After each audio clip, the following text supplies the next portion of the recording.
The iPhone 15 Pro and Pro Max made their debut at Apple's annual fall event on Tuesday.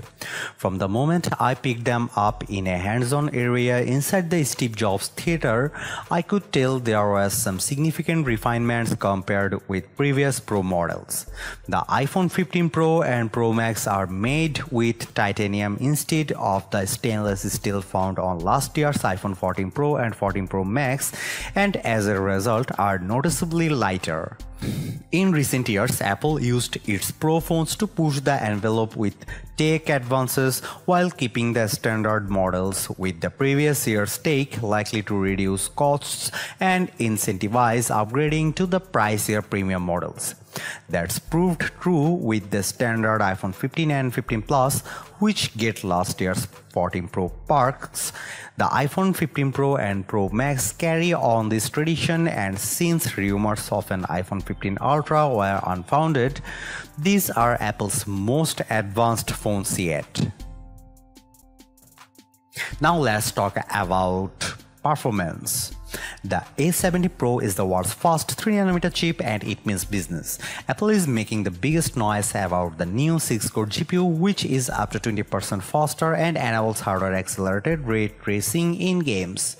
I had a chance to play Diablo Immortal on the iPhone 15 Pro Max, and the lighting effects were very dynamic and action quite smooth, even with lots of enemies on screen.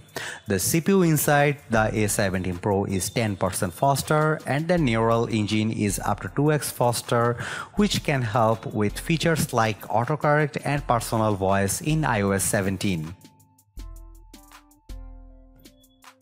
Apple has begrudgingly adopted USB-C for the iPhone 15 Pro and Pro Max, but I'm still glad it's here. You can now use the same cable for charging your MacBook, iPad, and iPhone, and there's a USB-C charging case coming for the AirPods Pro.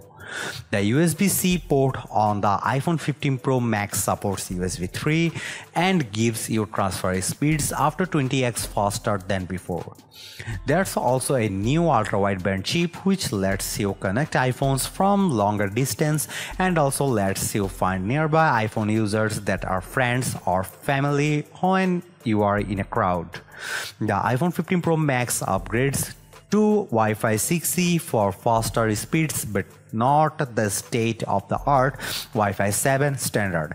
A new satellite-based roadside assistance feature will give you peace of mind if you get stuck, which connects directly to AAA. There was a rumor that the iPhone 15 Pro Max was going to be called the iPhone 15 Ultra, but the new device feels pretty ultra to me so far.